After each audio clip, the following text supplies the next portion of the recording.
her connections from 6 feet away.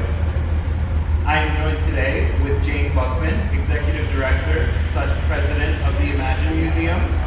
Jane has been involved in the arts and art administration throughout her professional life.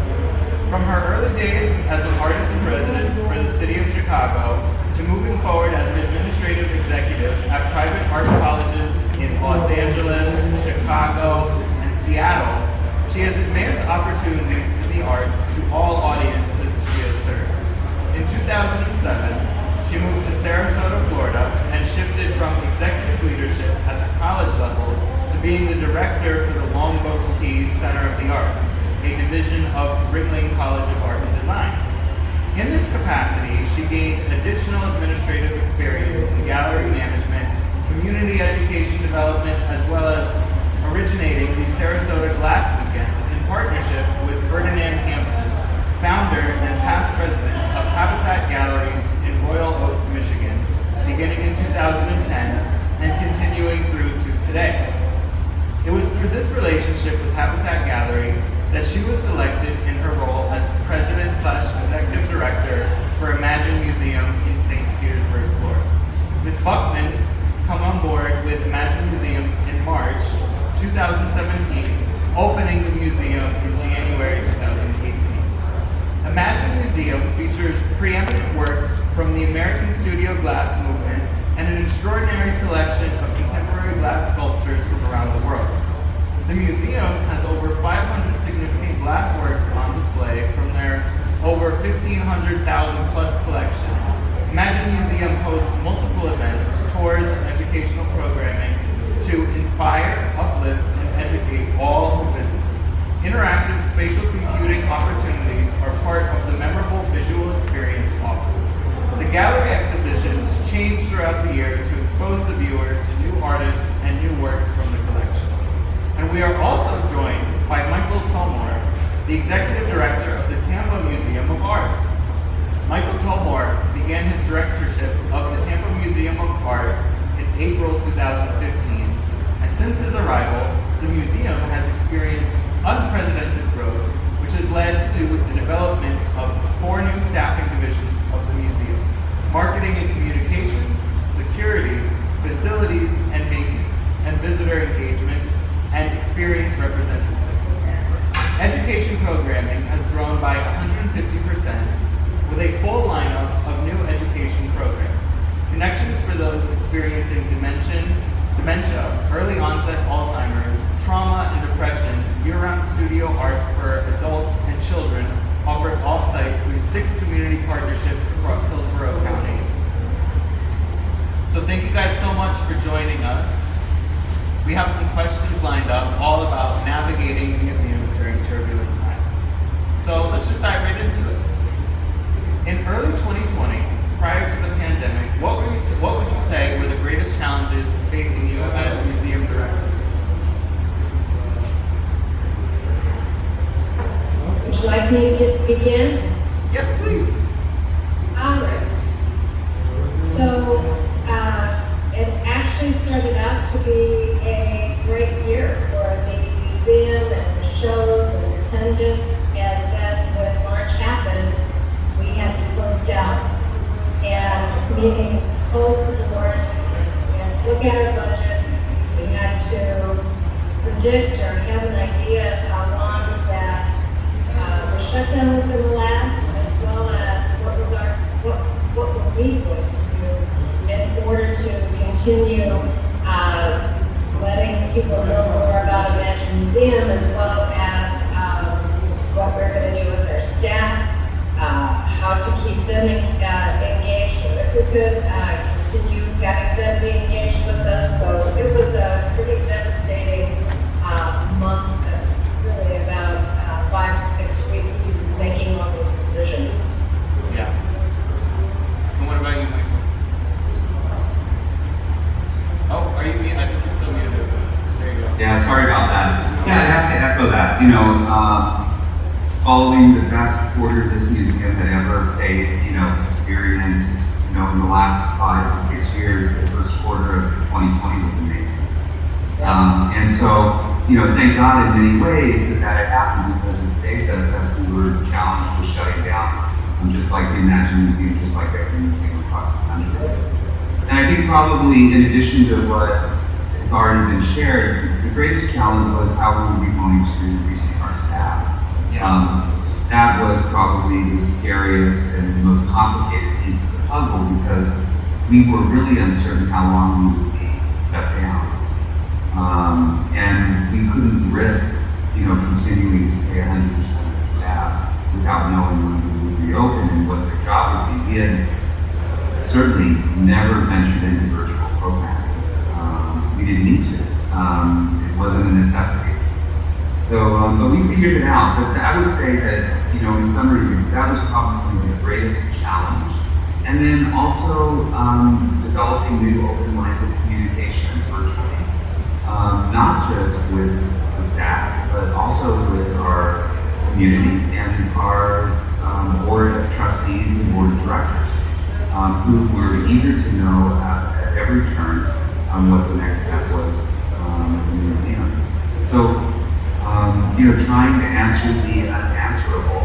And I would say as a museum director, probably the greatest challenge was to, stay as cool as possible, knowing that everybody's going to take their lead of your demeanor. And so, while you're shouldering everybody else, making sure that they're safe and sound and understanding the game plan, which was changing on a daily basis. Also doing the same for your board and your community. So, I don't think that that's a story that's different for anybody. Right. I think everybody was trying to experience the same thing and trying to navigate those, very muddy waters. Yes. And I would say that was, before the pandemic, it was managing growth. How are we going to handle this onslaught that we had not seen before? And afterwards, it's how are we going to get it back? So when were you both able to reopen? Was it different for Pinellas and Hillsborough County? It was different. What we did here was we really created a collaborative with cultural assets in Hillsborough County as quickly as possible to see if we could determine the closing date, and then also try and do the same for opening date, so that we weren't confusing the public as to why some were staying open and some were closing. Some stayed, open later, some closed later. So we tried, and we did pretty well. We all shut down at the same time, but reopening was a different story for all of us. But we did here in the community, all of the cultural assets were reopened within 30 days of one another, starting in mid-May. And everybody was pretty much open by mid-June. So that was the green light that we were safe and we had done what we needed to do. And so it was a collaborative effort with cultural assets, from zoos and aquarium to, the art museum and theaters. Pinellas was a little different. We were one of the last to close and one of the first to open because of our board. They felt it was important that we get open as soon as we were able or allowed to from the state, just so that we could be some kind of refuge. How things changed, how we had to work with our staff, how we did have to lay off some people. Through the 5 weeks off, we had to get technologically savvy, work up our Zooms, figure out how we were going to get our collection out, how we were going to create virtual tours, and how we could continue engaging all of our members, and then the whole opening process of keeping everybody safe. Making sure that we actually required masks, we'll give masks to everyone who walks in. We'll also give them gloves, the hand sanitizer, timed entrance, 6 feet separation. And so actually, I have to say our members appreciated us when we did open. They find our museum to be a level of repose, sanctuary, inspiration, and uplift. And so once that they realized how safe it is actually to be walking through our museums now because they are not crowded, that we have many repeat customers coming back just as a place to go to get out of their homes and feel the uplift that really only New York can provide. Yeah. So how did the onset of the pandemic affect your programming plans for the year?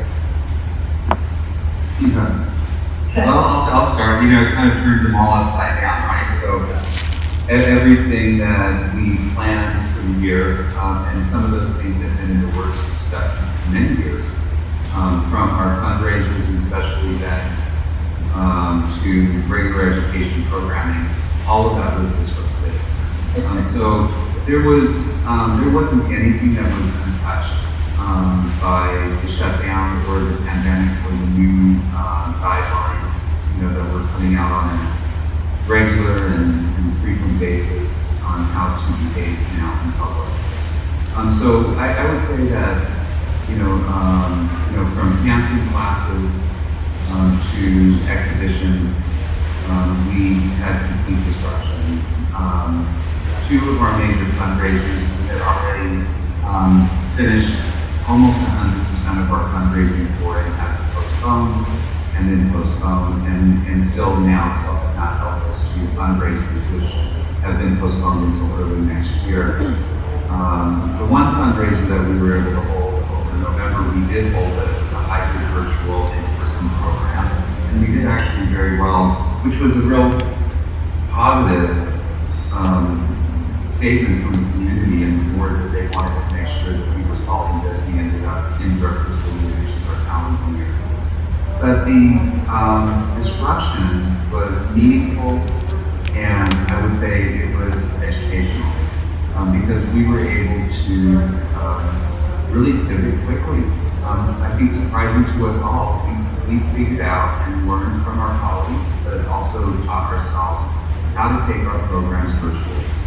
And within 2 months, we had already established programming that would continue really through May all the way up to the moment on how to teach and expose people to art through virtual programming. Of course, we didn't open this stream. So the other pivot was how do we maintain standard operational hours under the circumstances of low attendance and down screens in front of it. So really, I would have to say everything was disrupted in the year, but we managed to create new patterns of behavior ourselves and how we provide programs. Do you agree? Absolutely. What we had planned at all was canceled. The visiting artist programs, the exhibitions. We have the advantage of abundance when it comes to our collection. We had planned a particular change out, so we just kept moving that arena forward just because we could and make that happen. But we really, like you, Mike, we didn't really have a virtual plan. So most of our energy and with the staff that we had, it just was all focused on how we can continue our outreach, continue with our brand being a new museum. This caught us in our 3rd year. We were so delighted at that first quarter, just like you, Michael. And then to see that, all of the expectation of what was going to happen fell apart. So I do believe what is positive about this, as with you, with that disruption, you do learn through that. And I have to say our staff is more aligned to a vision than they had been. I think the way that we work together, it really is a shoulder to shoulder. Everybody does a little bit of everything to make it all happen. We have switched over to a virtual format, and we're looking forward to what will happen in 2021. None of us can read that crystal ball, Yeah. but we hope that at least in April and May, there might be, because of the vaccine, there might be more people coming out and wanting to have a cultural experience. And so we're just moving forward as best as we can through it. Again, I have to say thank goodness that we have a founder who believes in this museum and our mission and has really assisted in keeping our doors open. If we didn't have that, being a museum only 3 years into existence, it could be far more negative than where we're at now. Yeah. So this actually leads into my next question, which is, did the pandemic cause a pivot in the kind of programming you sought to bring to the museums? I know we touched a little bit on now all of a sudden with social distancing and there's this emphasis on virtual programming. So going forward into 2021 and also this latter half of 2020, how did the pandemic change the programming that you sought to bring to the museum?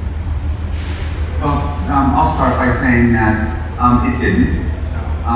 But what has happened is, and really was a blessing from our lenders, especially for our temporary exhibitions, is that some of the shows that we introduced to the public in February and March for the first time were supposed to be up and running through at least the early summer, if not through the middle of the summer. Every one of our lenders extended their loans so that we could have those exhibits that closed, that when we closed our museum, would still be available in the fall. And so really what the pivot was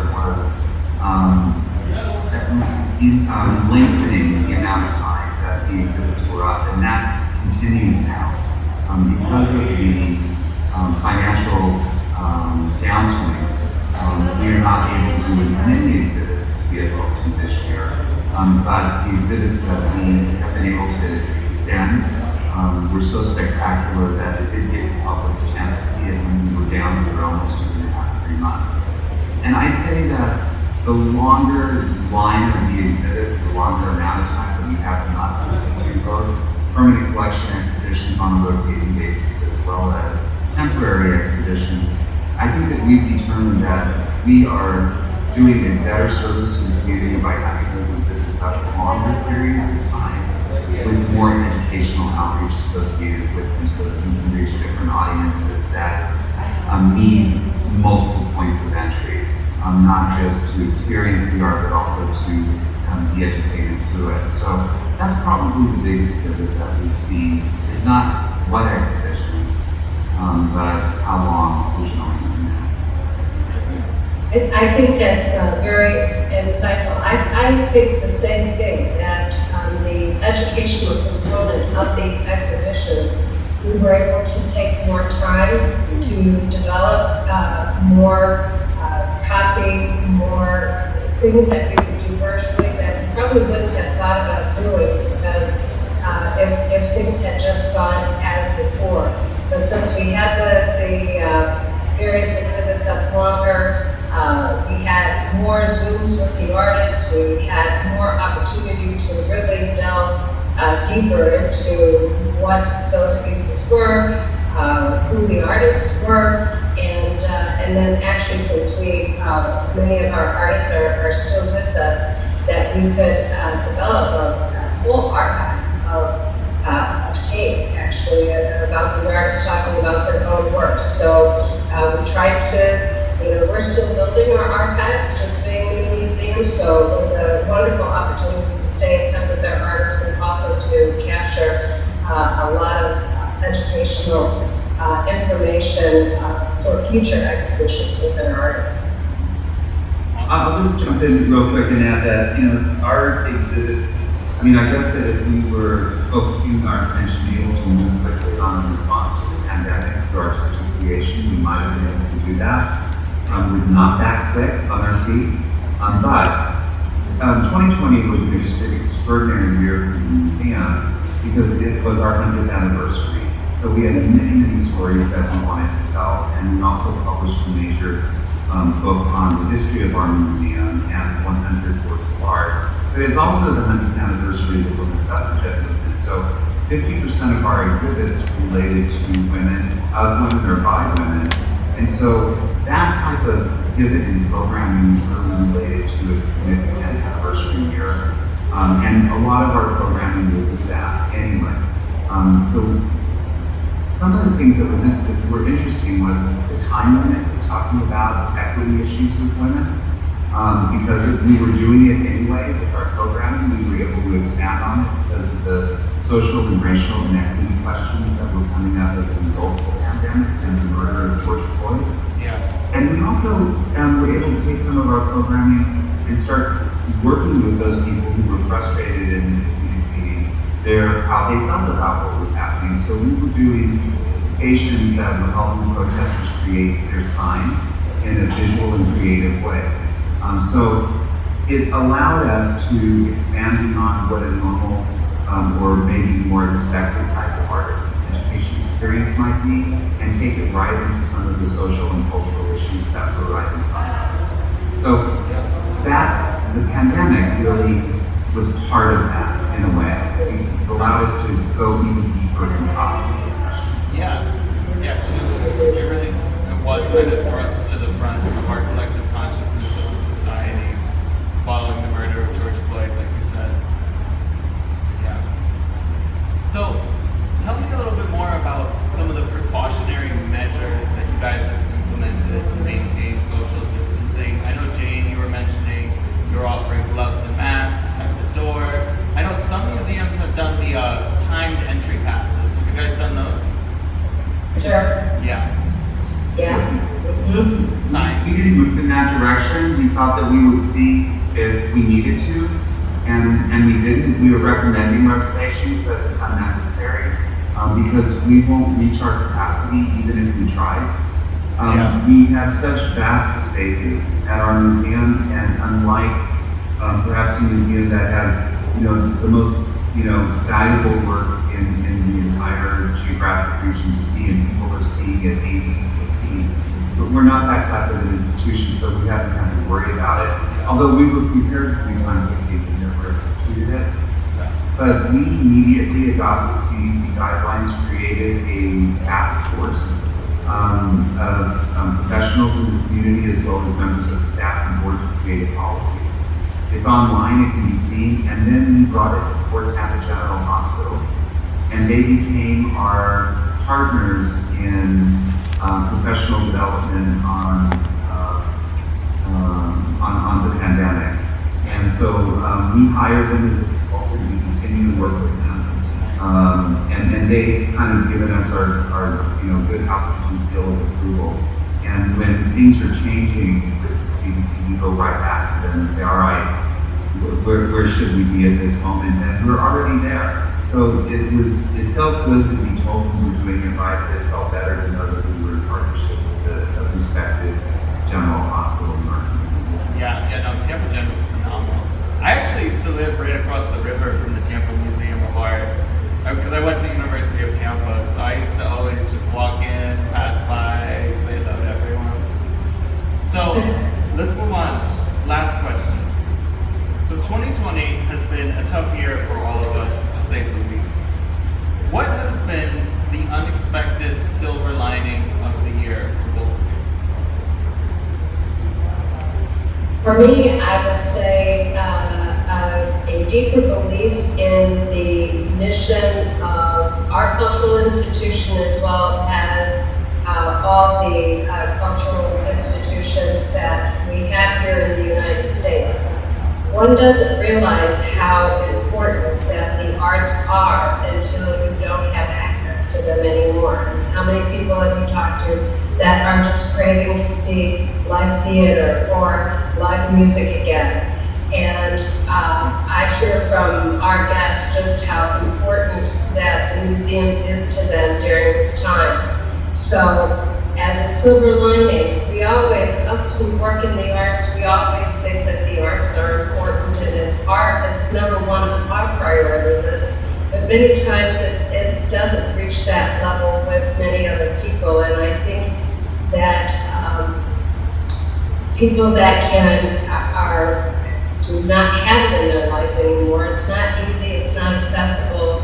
you have your favorite art form that you like, it just makes you more grateful and appreciative of really what do the arts provide to a community, to a culture, and to all of us. So that's what I say is the silver lining. I think people are just more appreciative of what we all do to bring people this cultural heritage that we push forward. Absolutely. And I think right now in Miami, with Miami Art Week happening, I think everyone who lives here in South Florida and has attended previous Miami Art Weeks, they get a real sense of the economic importance. Because with so many of the larger international art fairs pulling out of Miami Art Week this year, and then all the COVID, pandemic on top of that, we are not seeing nearly, like I would say, half of the amount of tourists we would have seen previously, and that trickles down to every aspect of the economy here, whether it's the boutique hotels or the restaurants on Miami Beach and the mainland. I mean, normally this time of year it's impossible to drive around the corner without it taking half an hour. Yeah, but we're making it happen. It's become incumbent upon the locals, I think, here in South Florida to make it happen this year, and we're doing our best. So I think on this side too, on the west side as well as the east side. Well, the whole state of Florida, really, because we sell sunshine here. That's the backbone of our economy. So if people are scared to come, we really have to get a lot more cooperative with our economics locally, I think. So what about with you, Michael? What has been the silver lining for you? The silver lining this year? Well, I was able to retain, with the exception of 4 staff positions, 100% of my staff. That was a huge silver lining. We were able to maintain our existing hours of operation. You start, your silver linings become the little things, that are so just taken for granted perhaps. A couple of things that kind of saved us, along with other institutions across the country. We received the HR protection plan funds that allowed us to stabilize rather quickly and not panic. So, kudos to our government for figuring out a way how to make that happen. They don't always get it right, but that was very helpful. Yeah, sure is. The other was we received an extremely important grant from the Institute of Museum and Library Services because of the type of work we do for people who are SNAP benefit recipients, those that need food stamps, as well as those who are challenged by mental health issues, living with those, as well as who are geographically displaced due to domestic violence or homelessness. We have very robust art programs that reach out to those populations. This grant from the IMLS will allow us to take those programs directly to those people that are challenged because of mass transit issues or the pandemic. So to take all those programs virtual. So that was a huge silver lining in the vote of confidence. And I would also just say the other silver lining is that this community really came forward at a time when they were uncomfortable, and still many are, about venturing out and participating. They recognize the importance of what our museum can bring to the community, and they continue to fund us at the level of philanthropy that they have in the past. And I think maybe more than anything, that was the best silver lining, is that people understand the importance of what we provide and want to see us here next year and the year after, and they're here for us, and we're here for them. Always nice to end on a happy note. Michael, Jane, thank you guys so much for participating in this conversation with us. It was very insightful. It was a pleasure speaking with both of you. Thank you. Pleasure. Happy anniversary, Michael. Happy 100th anniversary. Happy 100th anniversary. Bye, everyone. Bye. Thank you. Good luck. So long. Yes, so long. Bye-bye.